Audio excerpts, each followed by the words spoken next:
energias de ordem física, tá? Então a gente já conversou sobre energias de ordem mecânica, a gente conversou sobre lesões pérfuro contundentes, né? E aí nós vamos hoje conversar sobre energias de ordem física.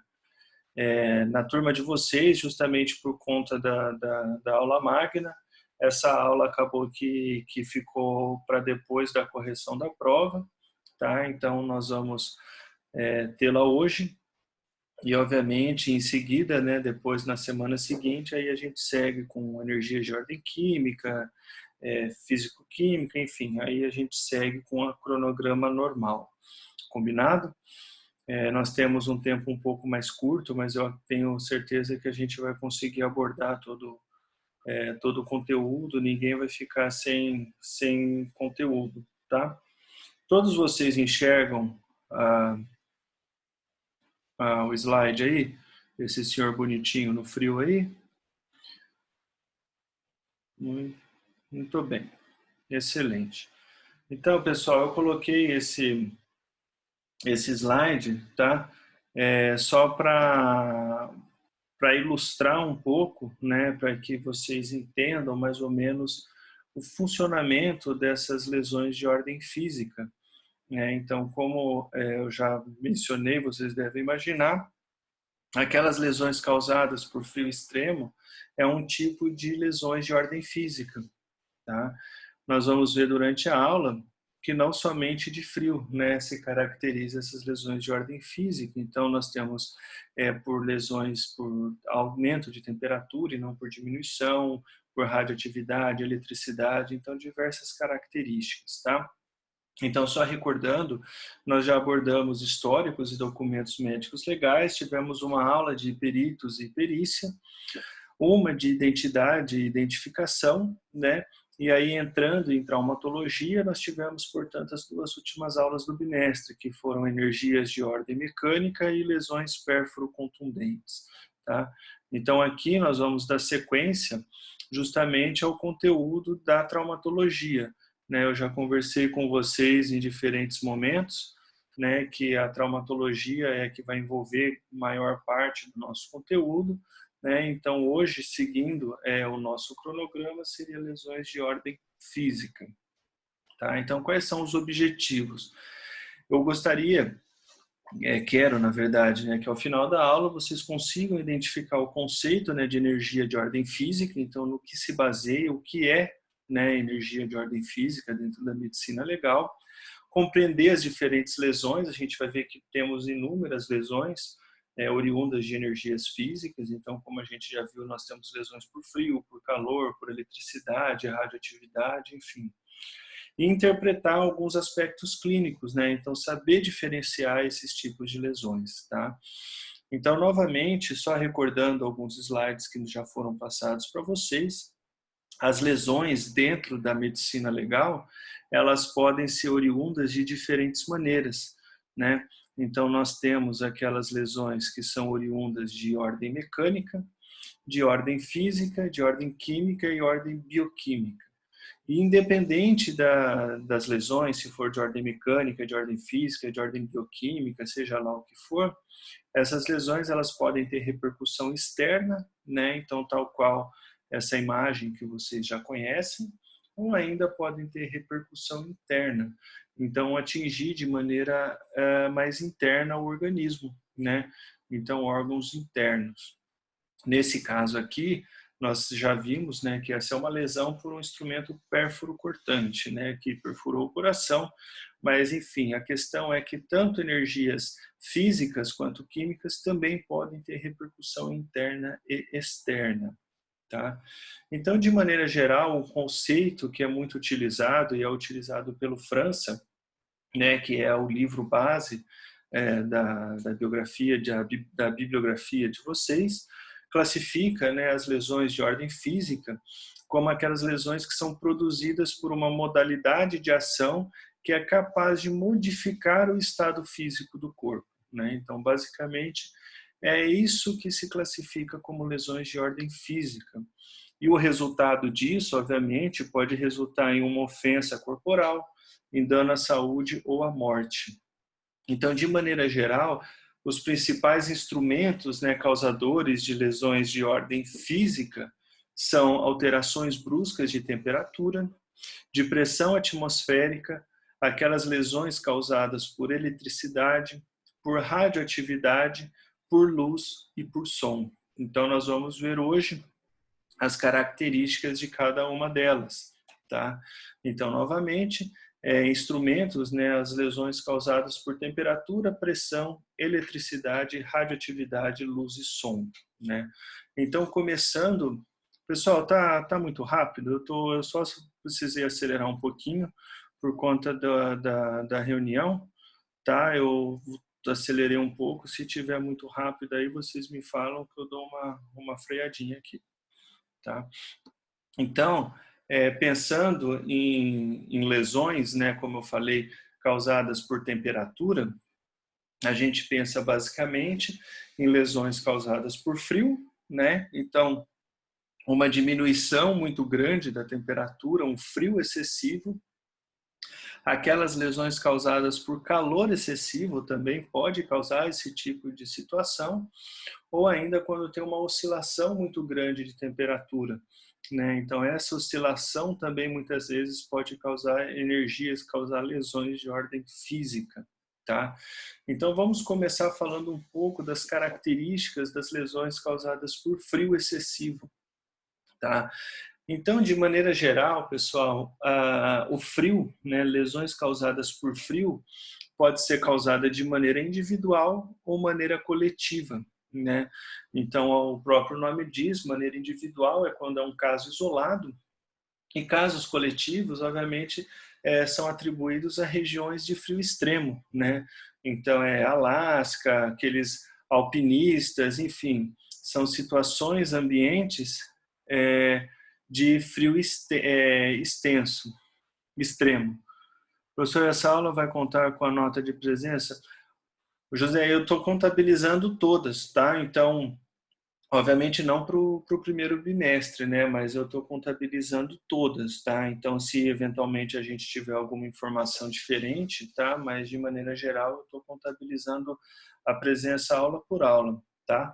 Mas, enfim, se tiver, como eu falei, alguma informação de diferente, até quando a gente começar a entrar no sistema lá, acredito que já na semana que vem, tá?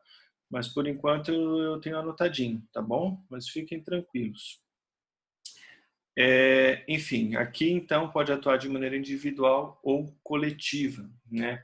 A maneira acidental é com certeza a mais frequente, né? Então, quando a gente pensa em lesões causadas por frio extremo, de maneira geral acontece a forma acidental, né? Então, talvez um morador de rua, pessoas que, enfim, se depararam com alguma situação, ficaram presos por alguma situação, né, durante esse frio extremo, porém pode acontecer ainda em caráter doloso, né? Então, um exemplo que eu cito aqui é aqueles abandonos de recém-nascidos, né, que a gente sabe que infelizmente pode acontecer. E esses recém-nascidos ou bebês ou crianças desamparadas, muitas vezes largada, né, ao ambiente externo, tá? E o frio, de maneira geral, não existe uma lesão típica, né? Então a gente não tem uma característica única, né? Então aquela lesão que a gente pode afirmar que com certeza foi causada por morte no frio, né? A gente vai ver que temos algumas características que a gente leva em consideração, mas nós não temos uma lesão típica, né, para avaliar com certeza. Mas, obviamente, ao se encontrar um corpo, né, enfim, uma vítima nesse tipo de situação, deve-se analisar o ambiente, a idade, alcoolismo, depressão, N fatores. Tá? Mas, de maneira geral, o frio ele vai levar a alterações do sistema nervoso. Né?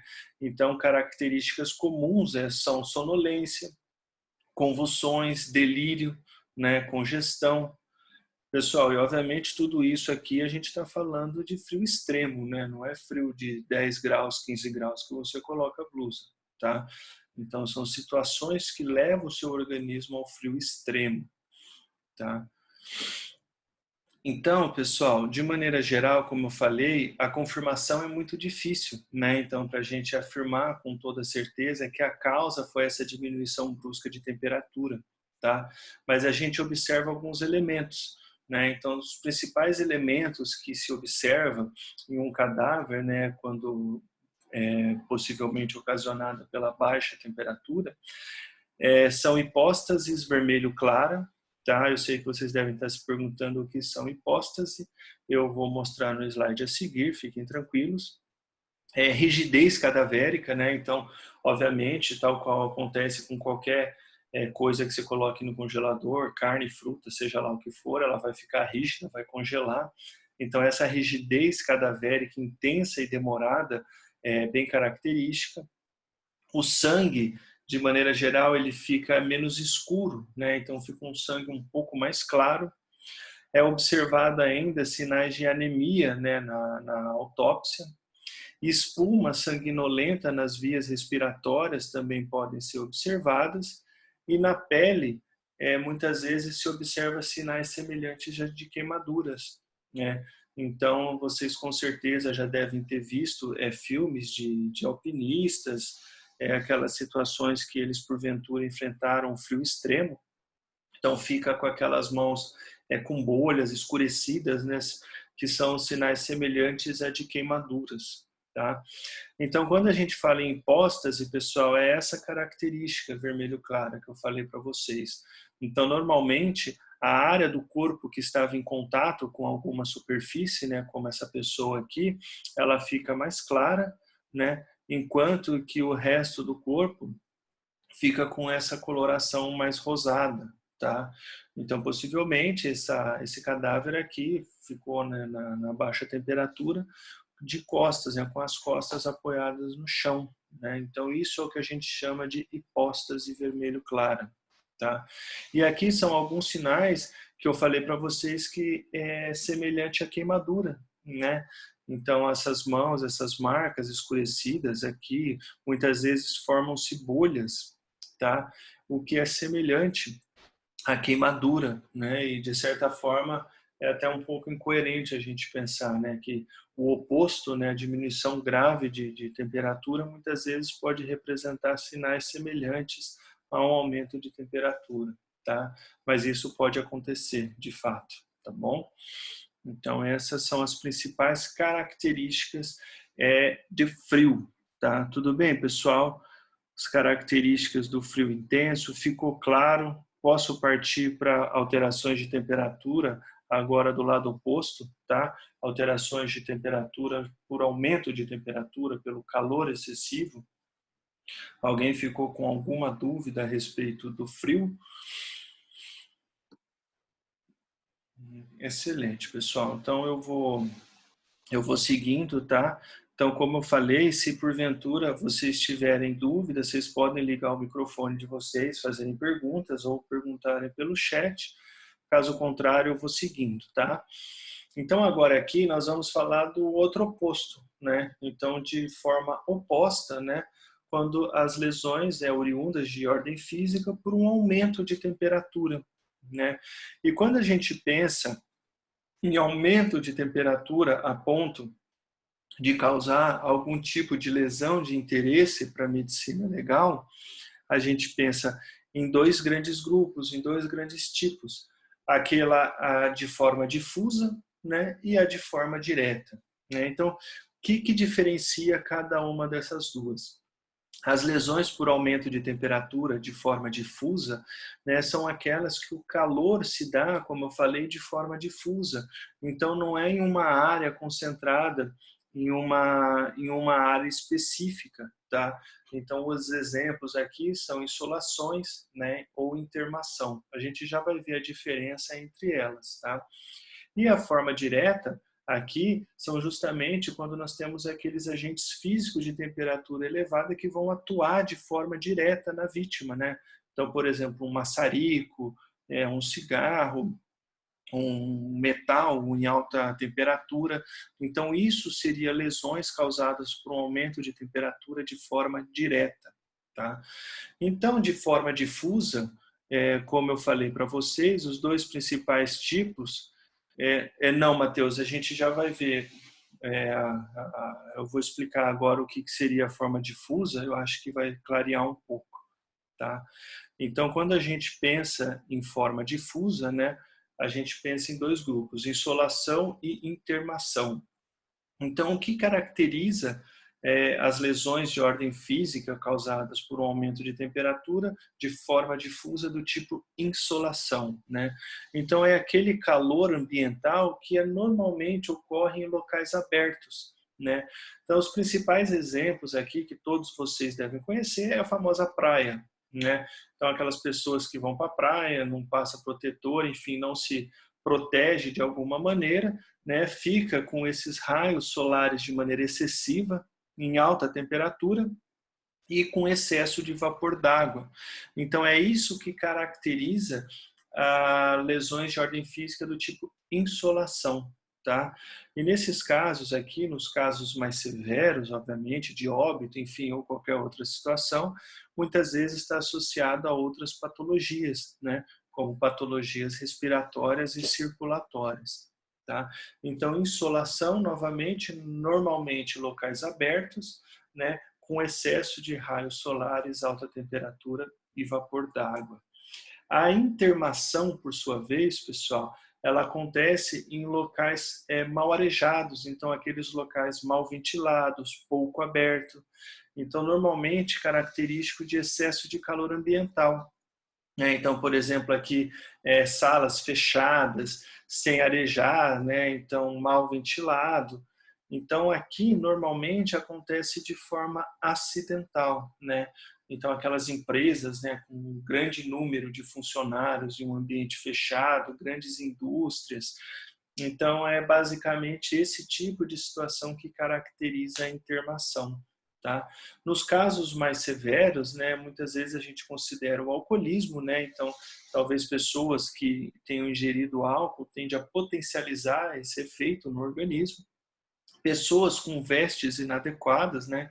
Então, obviamente, se você está com uma blusa, um casaco de frio em um ambiente fechado, em alta temperatura, possivelmente você vai transpirar muito, você vai começar a ter sinais de intermação, tá? Mas a principal característica, como eu falei, é a falta de ambientação, né? Então, a falta de ambientação climática, a falta de circulação de ar é que normalmente se leva à intermação. E nesses casos, os sinais variam muito, tá? Então, nos casos de intermação, os sinais nem sempre são muito claros, tá? Nos casos mais severos, né, nos casos que porventura vem a óbito, normalmente se observa secreção espumosa e sanguinolenta nas vias respiratórias e se observa ainda uma putrefação antecipada, né? Então, normalmente, justamente por conta desse aumento de temperatura e todas essas condições favoráveis, né, a gente observa muitas vezes a putrefação antecipada, tá? Não é um caso bonito, né? Então, não é um caso muito agradável aos olhos, tá? E aí, diferente do calor difuso, né, nós temos o calor direto, né? Então, o calor direto aqui, ele tem por consequência as queimaduras de diferentes níveis, né? Então, quando a gente pensa em calor direto, tá? Beatriz, eu não coloquei nenhuma foto de óbito por calor difuso, tá? Mas, enfim, depois eu prometo que na próxima aula, se vocês quiserem, eu posso acrescentar, tá bom? Mas não é muito bonito, vai por mim. E aí agora o outro grande grupo, né, aqueles que são causados por calor direto, tá? Então nesses casos, diferente desse aumento de temperatura ambiental, né, o calor direto ele tem normalmente um calor que é advindo da chama, né, de calor irradiante. E aí aqui sim, né, quem perguntou ali do gás, né, então gases superaquecidos. Então, gases, fogões, como chama? Fogão a gás, enfim, maçarico, esse tipo de situação, algum sólido quente, você colocar, por exemplo, um instrumento, um metal quente na vítima. Então, isso é característico de calor direto, tá? Conseguiu entender bem a diferença entre um e outro? Tá? Normalmente, o calor direto, né, ele vai acontecer de origem acidental, né? É um pouco mais raro a ação criminosa, mas obviamente pode acontecer, tá? E aí, quando a gente pensa em lesões por calor direto, aí aqui sim que eu quero mostrar para vocês que surgiu a famosa classificação de Hoffman, né? Então, que classificou essas diferentes lesões oriundas de queimadura, né? Então, ele classificou as lesões em primeiro grau, segundo grau, terceiro grau e quarto grau, né? Então, o que ele vai avaliar aqui, o que vai determinar a classificação dessa lesão são basicamente as profundidades, então o grau de avanço da lesão, né? Então quais foram os tecidos atingidos, né? Então aquela queimadura de primeiro grau, normalmente ela é caracterizada por um eritema simples, então aquela camada mais superficial da pele, né? Então atinge basicamente a epiderme, a camada mais superficial, né? As queimaduras de segundo grau, elas já vão atingir as camadas mais profundas da pele, então atinge a epiderme e a derme, né? Então as camadas um pouco mais profundas. Nas queimaduras de segundo grau, a gente observa normalmente as vesículas e flictenas, que são as bolhas, tá? Então aquelas bolhas, aquelas vesículas são observadas em queimaduras de segundo grau. Quando a gente fala queimadura de terceiro grau, quer dizer o quê? Que além de atingir a pele, já atingiu o tecido subcutâneo, né? Então, o fogo, né, de certa forma, ou enfim, o instrumento de alta temperatura, já atingiu tecidos musculares, por exemplo. E aí nós temos ainda, no caso, no grau mais avançado, a queimadura de quarto grau, tá? E nesse caso já é a carbonização, né? Então já é os casos onde nós já temos atingido os tecidos ósseos, né? Então já ocorreu o que a gente chama de carbonização, tá? Então aqui nessa imagem ilustrativa, né? Uma imagem de queimadura de primeiro grau, né? Nessa camada mais superficial. Aqui uma imagem de queimadura de segundo grau, ilustrando, né, uma queimadura de segundo grau. E aqui nessa região do braço, caracterizando uma queimadura de terceiro grau, onde a gente observa que já atingiu, de certa forma, os tecidos mais profundos, né? Então, para quem queria ver algumas imagens, eu coloquei aqui uma de cada um.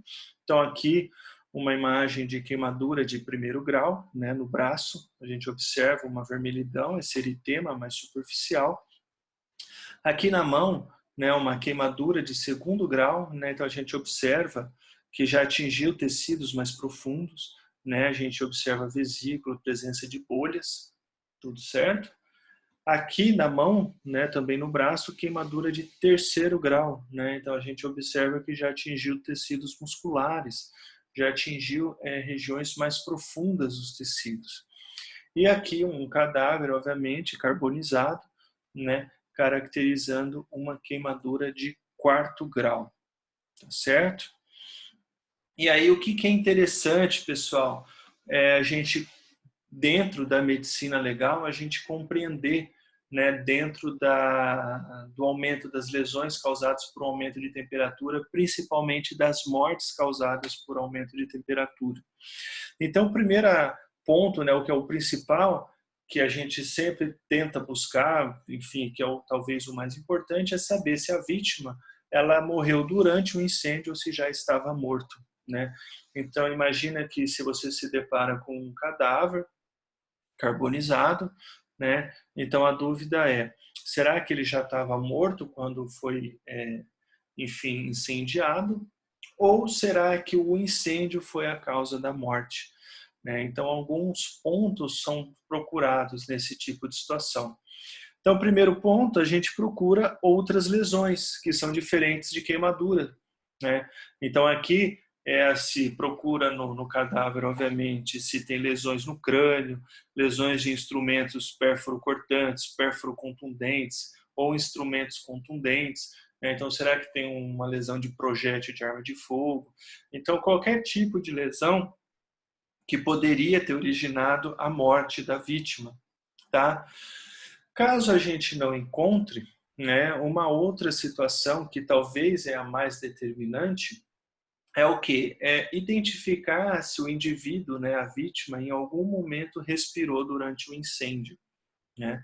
Porque se ele tivesse respirando, né, durante o incêndio, seja na fase inicial, na fase final, obviamente, esse movimento de puxar o ar que todos nós realizamos, nós observaríamos a foligem nas vias respiratórias, né? Além disso, um aumento excessivo de óxido de carbono no sangue, né? Então, a análise das vias respiratórias é muito importante para determinar se a vítima estava respirando. Então, obviamente, se a vítima já estava morta, né, quando aconteceu o incêndio, a gente não vai observar nas vias respiratórias presença de fuligem e não vai ter esse aumento significativo de óxido de carbono no sangue, tá? E um outro ponto que ainda pode ajudar a identificar se a vítima estava viva, né, é justamente a análise histológica das bolhas, né? Então, o que acontece quando a gente tem um tipo de lesão, né? Então, imaginem enfim, uma lesão, um corte, qualquer coisa. De maneira geral, as células do sistema imune vão migrar para lá para defender, né? Para combater. Então, a análise dessas bolhas, né, se tem presença de células imunes, caracteriza o quê? Que quando ocorreu aquelas lesões, né, então, possivelmente, o cadáver ainda estava vivo quando começou o incêndio. Aí a Luciana pergunta aqui, quando os pais esquecem os filhos no carro e ele vem a falecer, qual seria o motivo? Falta de oxigênio ou calor? Nesse caso, Luciana, pode ser os dois, né? Mas normalmente, pelo tempo, né? Então, imagina que os pais esquecem lá o filho, normalmente vem a ser característico de intermação, né? Então, vão ser reações por conta do calor excessivo associado à má circulação e esse tipo de coisa, tá?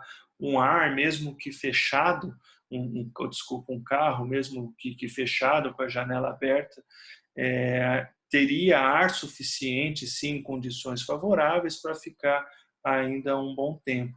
O problema é quando o carro fica fechado, sem o ar circulando em altas temperaturas. Então, com mais frequência acontece por intermação, né? Então, portanto, característico pelo calor, tá? Pessoal, tudo bem aqui a temperatura, né? Então, eu falei de frio e falei de calor excessivo, né? Ficou claro as principais características dessas lesões por aumento de temperatura? Dessa maneira, a gente parte para o segundo grupo, né, que são as lesões causadas por pressão, né, por alterações de pressão, tá bom? Muito bem, nós temos aqui 7 minutos ainda desse primeiro link nosso, dessa primeira aula. Então, eu vou pelo menos concluir pressão, tá? Daí, obviamente, eu vou avisá-los quando a gente concluir para ir para o segundo link. Tá? Então, se ninguém tem dúvidas em temperatura, vamos partir para alterações de pressão. Tá? Então, as lesões, né, as lesões de ordem física causadas por pressão, consiste na alternância, né, dessa pressão atmosférica. Então, ou um aumento excessivo da pressão atmosférica ou a diminuição dela, né? Então, esse aumento de pressão ou diminuição excessiva pode gerar danos à vida ou à saúde do homem. Tá? Aí vocês podem pensar assim, professor, mas é difícil enfrentar situações onde tem essa alteração grande de pressão. E, na verdade, não é tão difícil assim, não é tão raro, né? As principais alterações, né, os principais sinais clínicos que vocês vão encontrar, né, os principais exemplos básicos, nos casos de diminuição de pressão, são os exemplos dos alpinistas, né? Então, aquelas pessoas que, enfim, aumentam, diminui muito a pressão justamente por aumentar, né, a altitude, né? Então, os alpinistas, esse tipo de situação é muito comum, né? Por ano, diversas pessoas morrem por essa alteração de pressão. E isso gera efeitos mesmo em casos não letais, né? Então, quem aí os meninos aí que gostam de futebol, se forem inteligentes, devem torcer para o São Paulo, obviamente, já devem ter assistido jogos, né, onde acontece partidas, né, em altas altitudes, né? Então, o que a gente escuta? O ar rarefeito, o jogador fica mais cansado, esse tipo de situação. Então, tudo isso são alterações no organismo causadas por essa diminuição de pressão. E o inverso também acontece, né? Então, um aumento de pressão, nesses casos, é bem característico dos mergulhadores, né? Os exemplos principais dos mergulhadores. Flamengo não, rapaz. Não fala de Flamengo pro meu lado, não. Muito bem. Tirando o flamenguista ali, que eu não vou perguntar mais se ele tem dúvida. Então, quando a gente pensa em diminuição, né, da pressão atmosférica, como eu falei, são os principais exemplos são dos alpinistas, né? O ar rarefeito, tá? Então, as principais características do ar rarefeito é o quê? Uma diminuição do oxigênio e do gás carbônico. Então, os sinais clínicos que se observam são aumento no número de glóbulos vermelhos, associado muitas vezes a cefaleia, dispneia, anorexia, fadiga, insônia, vômito. Então, são N situações que podem ser característicos desses efeitos do ar rarefeito, tá? Então, é normal, se você for em ambientes com alta altitude, né, em lugares muito altos, se eventualmente forem fazer alpinismo, vir apresentar quadros como esse, né? Obviamente, em situações excessivas, né, isso pode gerar a morte. Isso porque acontece o quê? Justamente por conta dessa diminuição do oxigênio, o que o nosso organismo vai fazer? O coração ele vai acelerar de maneira compensatória, né? Então, de maneira fisiológica, o coração vai acelerar, vai bater mais rápido para tentar distribuir de maneira melhor o oxigênio no corpo. E essa aceleração, obviamente, em pessoas despreparadas, muitas vezes pode levar, né, esse tipo de situação. Na maioria das vezes é acidental, tá? Então aqui os principais interesses, né, são nos alpinistas e nas cabines de avião, né? Então as cabines de aviação tem que ser obviamente muito importante ter justamente esse controle de pressão, a famosa cabine pressurizada, né? São Paulo perdeu faz muitas frequências ultimamente. Está complicado ser São Paulino. Mas mesmo nessa fase triste do meu time, ele ganhou 3 mundiais e 3 Libertadores. Então eu ainda continuo feliz. E aí, no caminho inverso, né? Então, no caminho, obviamente, o oposto, né? Então, naquela diminuição de pressão, pode acontecer o quê? Um aumento de pressão atmosférica, né? Então, nesses casos, o que vai acontecer? Vai acontecer uma intoxicação por oxigênio. Então, você vai ter um aumento muito drástico. Então, vai ser o caminho inverso, né? Vamos dizer assim, que causa o que a gente chama de embolia, né? Essa descompressão brusca, tá certo? Então, o interesse médico legal aqui é justamente aonde? Avaliar acidentes de trabalho, principalmente de mergulhadores, tá certo? Então, isso é o principal interesse, né? Obviamente, né? Tudo bem, pessoal? Então, nós vimos temperatura. Ô, louco, eu fui grosso, não quis ser grosso não, gente, que é isso, foi só um dado aí. Tudo bem, temperatura e pressão? Ficou claro? Alguém tem alguma pergunta? Alguém não entendeu alguns dos pontos que nós abordamos aqui? Se tiver tudo certo, pessoal, eu vou encerrar, tá? Nós temos menos de 1 minuto aqui para nossa live, então eu vou encerrar essa daqui, tá certo? E aí eu peço para que vocês acessem aquele segundo link para a gente concluir, tá bom? Fiquem tranquilos que a segunda parte é mais curta, tá? Eu não vou deixá-los aqui até 11 horas. Então, estou aguardando vocês lá no outro link.